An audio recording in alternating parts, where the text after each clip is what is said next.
buy this and get this type of loan and then move into it. Just say you're going to do an investment property and then move into it, because our investors are actually checking in to see like if you have homeowners insurance in your name, if it's showing as a rental policy. They're checking utilities to see what that looks like, just different things like that to make sure that you didn't actually move into this property and that it is for an investment property. And with that being said, most of these programs, they're not available for first-time home buyers. Why? Because you don't have a home of your own, and that's what they don't want you to do. Sorry, Myrna? Yeah. I'm so sorry. I have a question. Isn't Sure. the investment rate higher than On a DSCR? on a Sure. I mean, especially when So you're why doing would people get an investment loan and then move into it? because of the way you qualify for it. So if they don't qualify with their income, they're like, hey, I'm just going to use the income from the property because the slides, I'm going to show you how we qualify. Okay. Okay, Yeah. thank you. That's a good question though, right? Because you're right. It doesn't make sense. Why would you do that?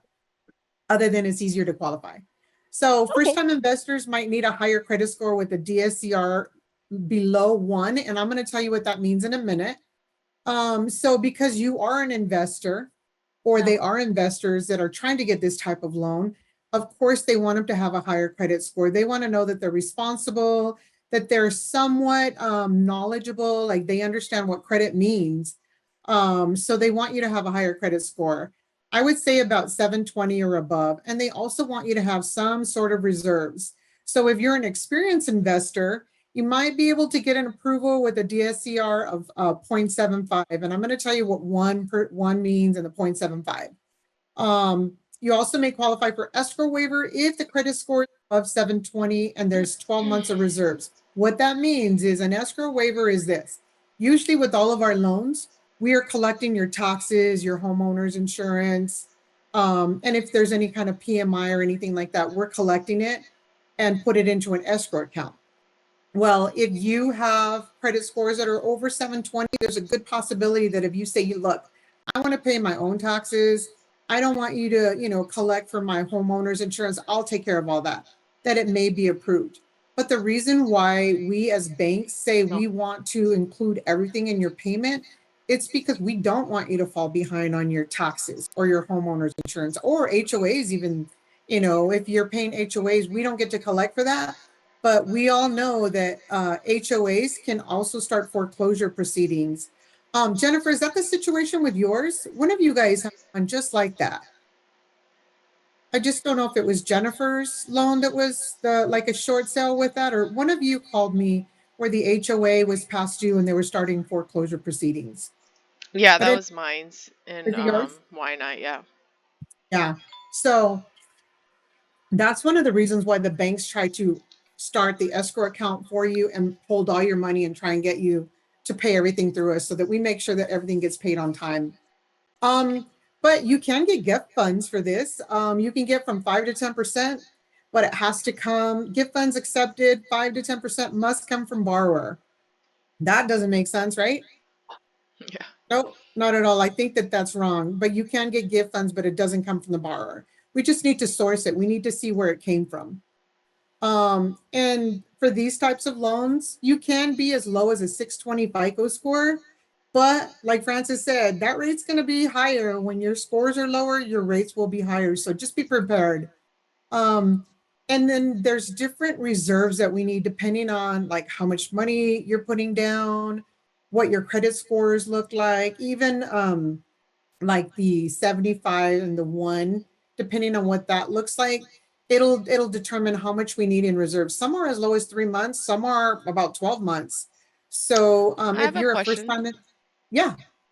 How do they find out or like that you're a first time investor? Like how do they determine that? Just asking, or do they need like proper proof of showing that you currently have investment properties? Like what do they look for?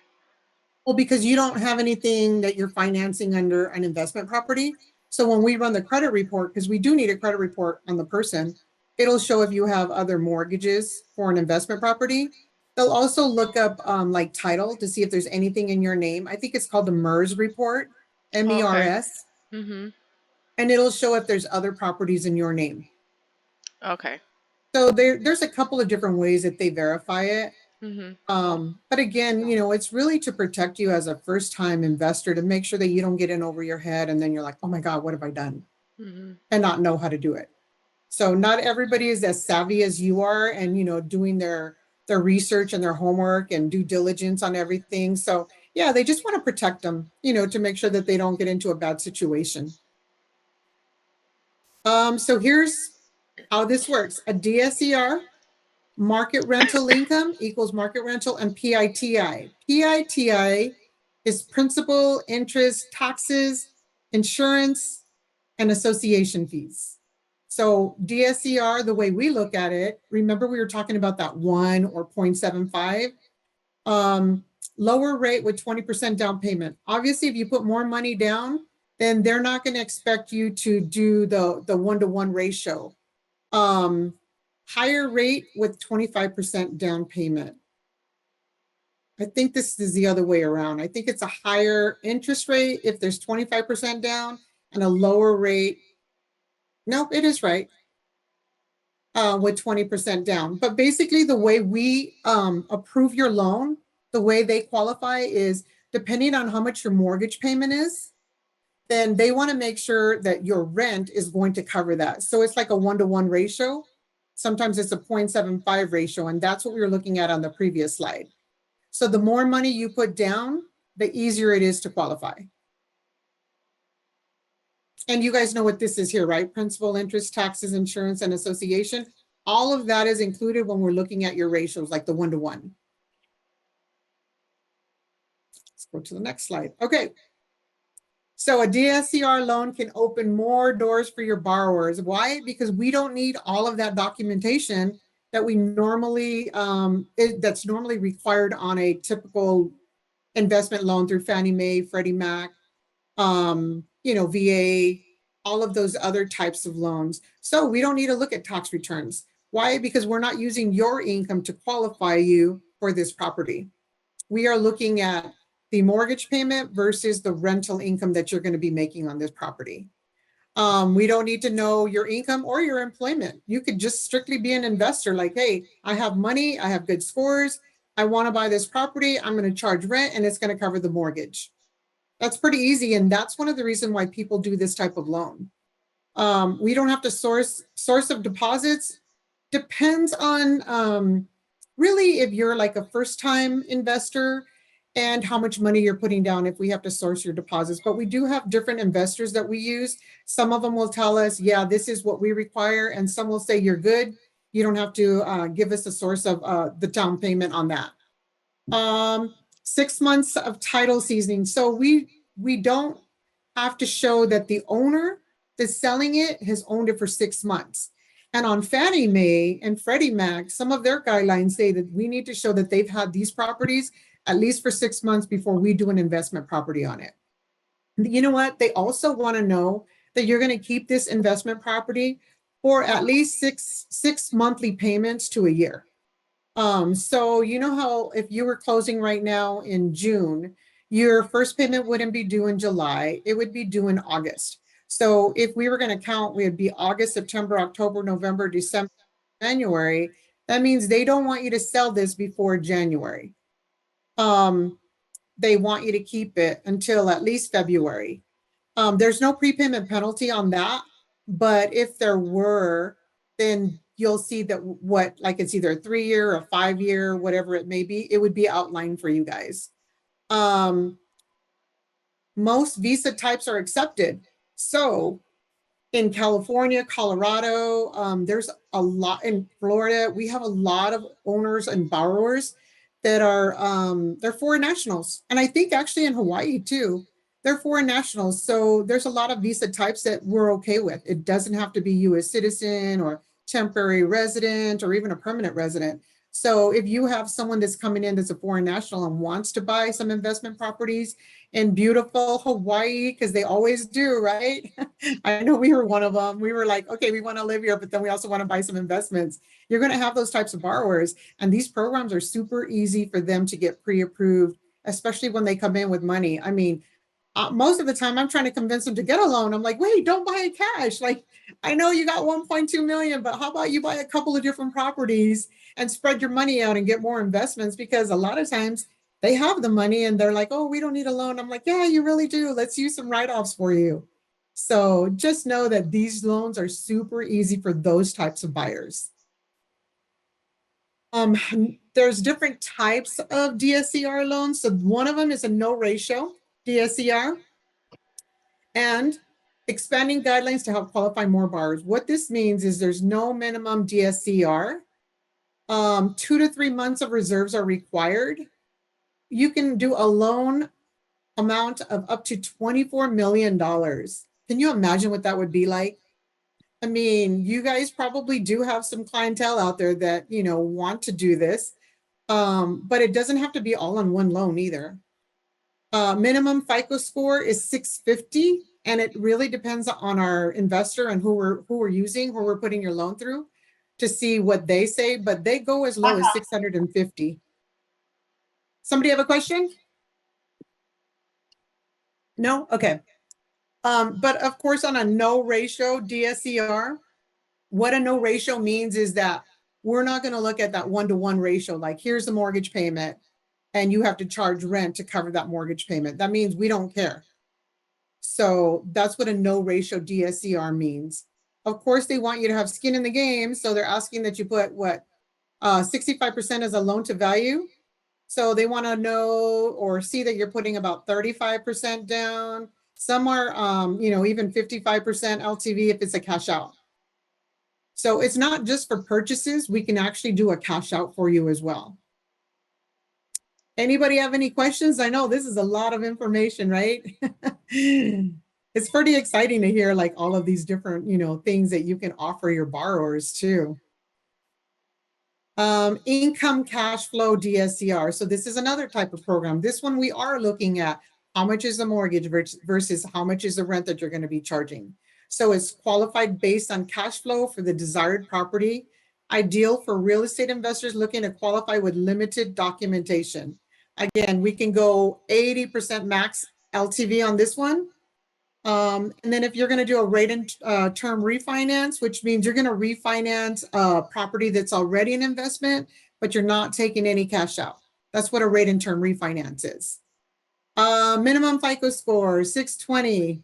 And we could do loan amounts of up to $3 million.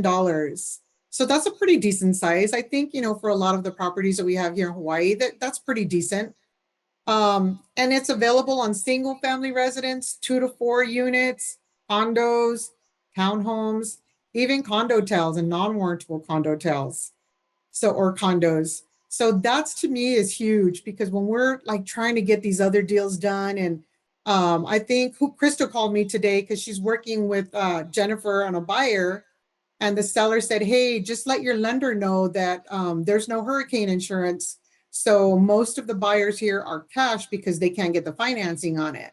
Well, if we can do this type of loan on a non-warrantable condo or a condotel, then that opens up a lot of doors. It's not, I know your local banks won't allow it, but these types of programs, they will. So if you have any like projects or condos or anything that you know are non-warrantable and they're investment properties, you may want to look at this type of program. The one that we're doing for Jennifer and Crystal, this guy is actually going to live in it. It's a primary residence. So he's not doing this type of loan, but we're still able to look into giving him the loan because it doesn't have that hurricane insurance. So definitely ask questions. If you have something like that, feel free to shoot me an email, call me, text me, you know, however you want to communicate. Just let me know and I'll look into it for you. So obviously, if it's going to be an investment property, it has to be a non-owner occupied only.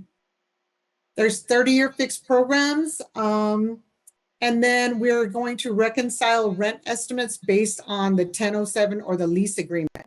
So what that means is we're going to look at how much you're charging for rent, whatever you give us as a lease agreement, or what you're putting on the application. Like this is how much he is saying that he's going to get for rent. That's what we're going to be looking at. And I think the last time we were talking about DSCRs, we were saying, well, how do you know what reasonable rent is, right? And there's, I think, who is it? Was it Casey that said that there's a website? Yeah, there's a website that you all pay for and is part of like your Airbnbs, and it'll tell you more or less like short-term and your long-term rentals, like what the going rate is. And I believe that they look at something like that too. Wow, that was it, you guys. It was pretty easy, simple. It's not a lot of information, only because it's cut and dry. So it's an investment property. We're either going to use income or we're not going to use it. That's how easy and simple these types of programs are. So, you know, if they have the right amount of money down or their credit scores are where they need to be, and these types of, our company does so many of them that I feel like it's probably, you know, 30 to 40% of most of our loan officers, that's what their business is, DSCRs. That's not most of mine, but it is theirs. So anytime I get stuck or I have questions or there's something that's unusual, I mean, I have this email that we go to for all of the LOs, and we'll just shoot a question out there and we'll get, you know, 10 to 20 loan officers responding going, yeah, I did it this way and restructure it that way. So they're always willing to help. So if you guys ever have these scenarios that you guys just aren't sure, feel free to send me over that scenario. You're not wasting my time. It's always nice to get, you know, these strange questions and get the answers and then work through them. So don't ever feel like you're wasting my time on these. I will be more than happy to help you guys all out with whatever I can on these. Meanwhile, do we have any questions on this information? Nope. All right, that's it. Thank you so guys. much.